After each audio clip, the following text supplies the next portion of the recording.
Hello there, everyone. So I decided to just get on a very impromptu live today after a conversation I had on Marco Polo with one of my clients. And it brought this question to me that I really want to ask you.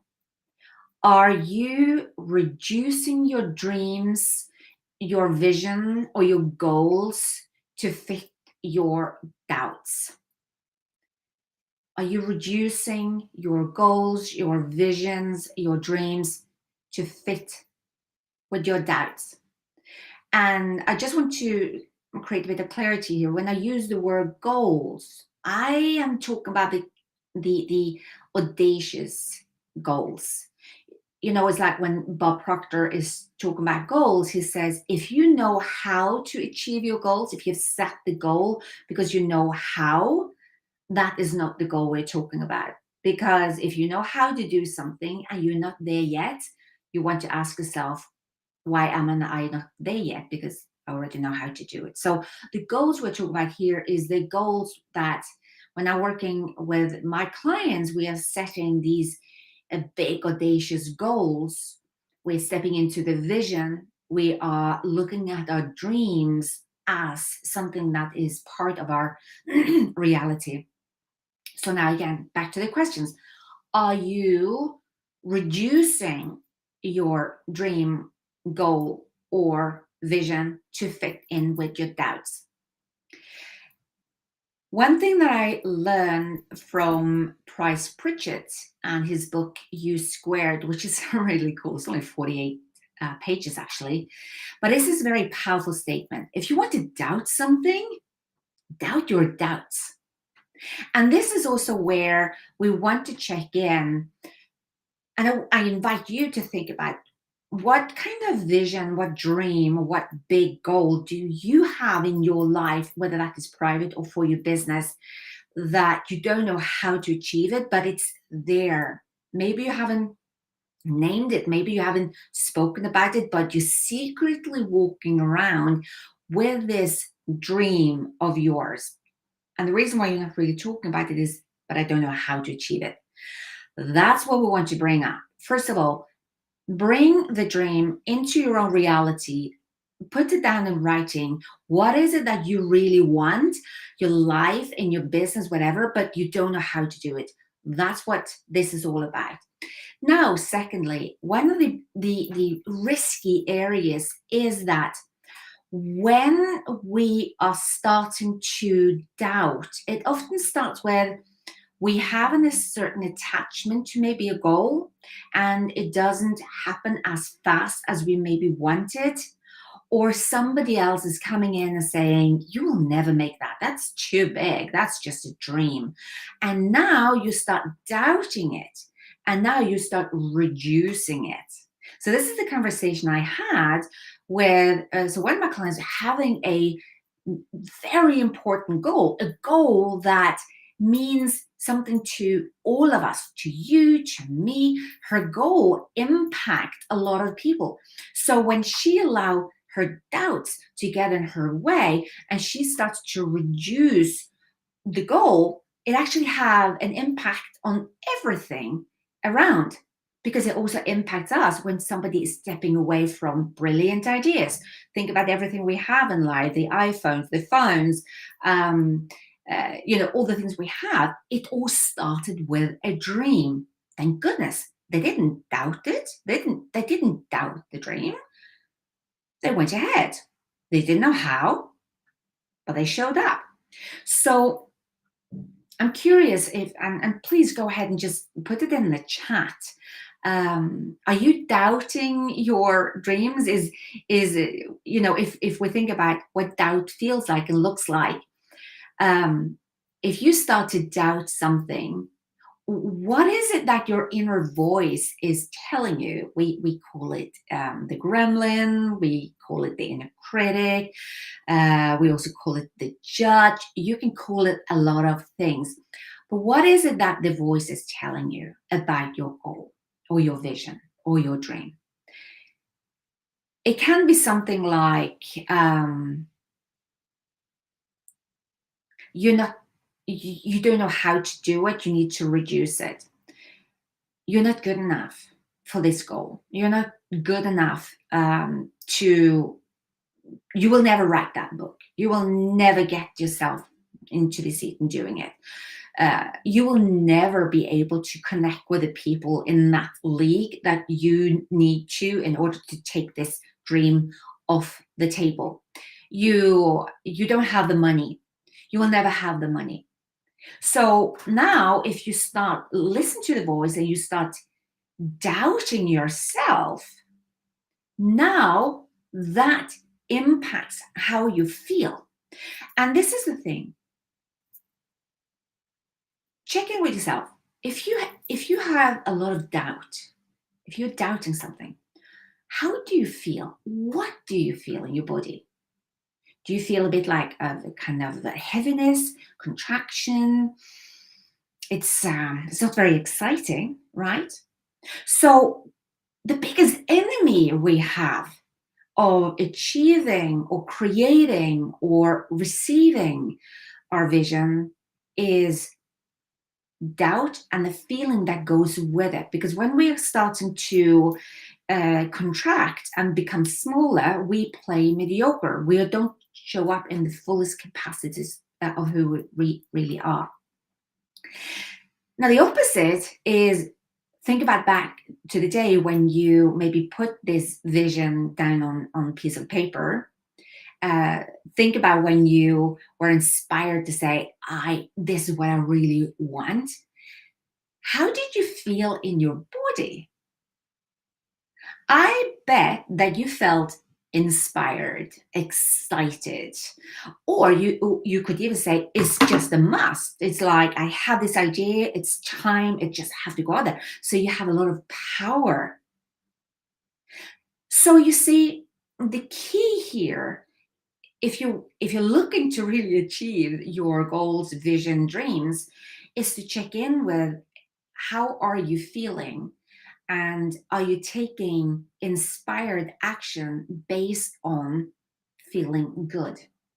And if you have doubts, this is what I really encourage you to do, just like Price Pritchett said in U Squared. Again, it's only 48 pages. Doubt your doubts before you doubt any other thing. Don't doubt your idea. Don't doubt your goal. Don't doubt your vision. Doubt and question the doubt that is showing up. Now, there is a powerful way, an exercise that I want to share with you, that I share with everyone. It's a practice that we use in the mastermind. I use this with my clients. And it is to create clarity from where are you really coming? First of all, it is to get clear on your feeling. So what's going on here? So let's say you have an idea, you have a dream, you have a financial goal, you have something that you are looking to achieve. You don't know how to do it. And that is the magic, because the how is going to be revealed by itself as long as you stay in this lane. You imagine you have that, and now you have doubts. And this is what I want you to do, is to write this sentence. The lie I'm telling myself right now about this goal or achieving this vision is. And you start writing down everything that you are telling yourself, or this voice is saying. It could say, you don't have the money, you don't have the connection you need in order to break through, you don't have the skills, you don't have the knowledge, you're not good enough, you don't have the time. Whatever that is, you're going to really write it all down. Exhausted. When you come to thinking, I think I've done it now. No, you ask again, what else? What more? You have a conversation with yourself and you say, hey, we're not going to stop this conversation until we've got all the cards on the table. What else are you telling me that is the reason why this will never happen? You just exhaust yourself.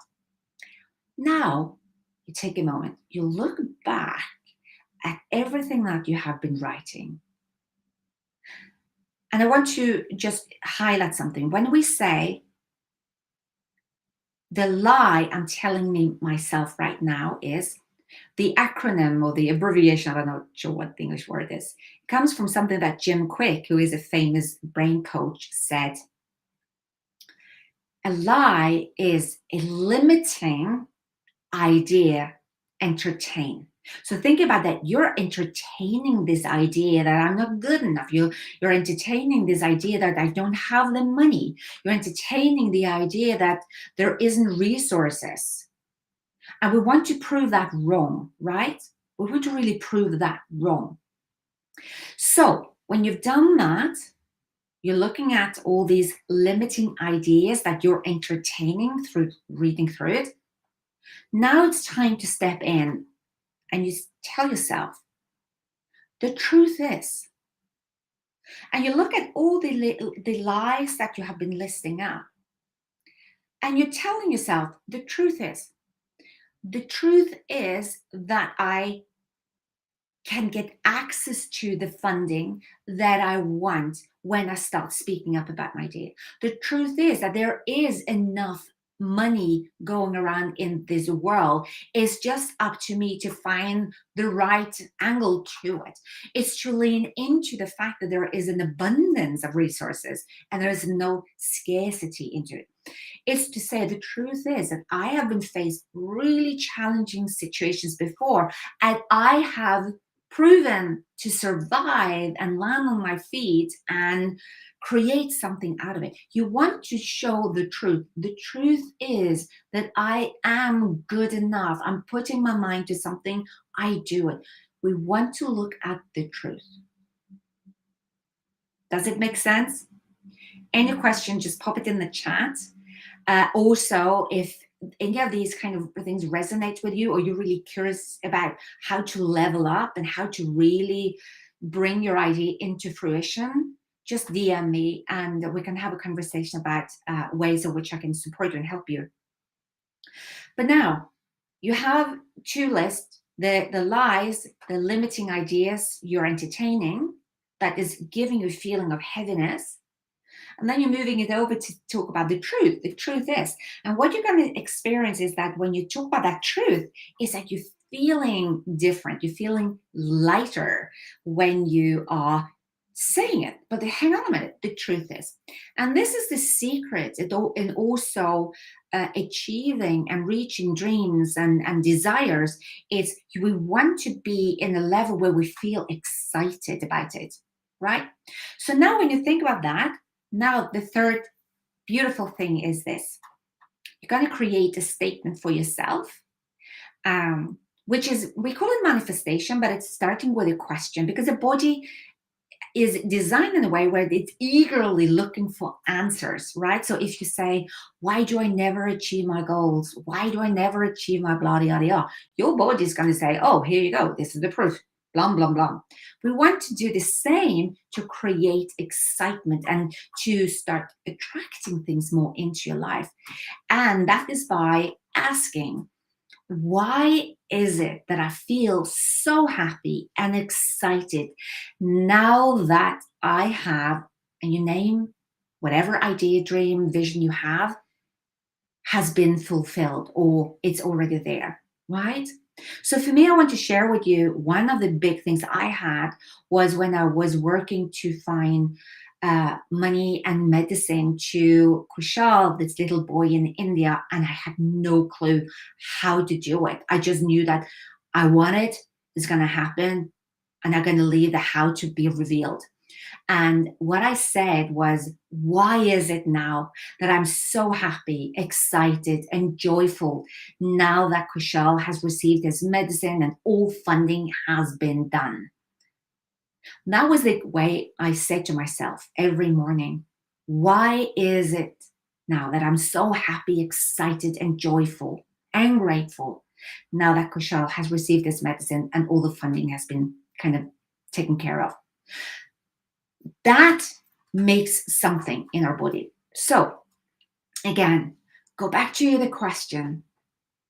Do you reduce your dreams, vision, or goals to fit into your own doubts? If you do, let's start doubting the doubts.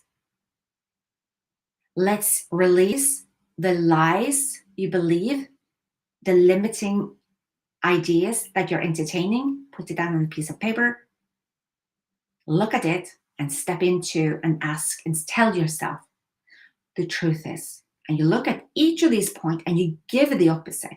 Because the truth is, when you're expanding, when you're feeling top, when you're feeling great, magic is happening. It's just the way it is. And now when you see that, you embody the idea, you embody the vision you have, and you say, why is it that I feel so excited, happy, and I'm so grateful now that, and you give the name of your idea, vision, whatever that is, has happened. So I just wanted to pop on and share that from pure inspiration with a dialogue I had with a client of mine over Marco Polo. And I thought, this might benefit you as well. So if you want to connect with me, just DM me. I love connection. I believe connection saves lives. I believe that together we can really create amazing things. So let's connect. All right. Have a beautiful, beautiful day.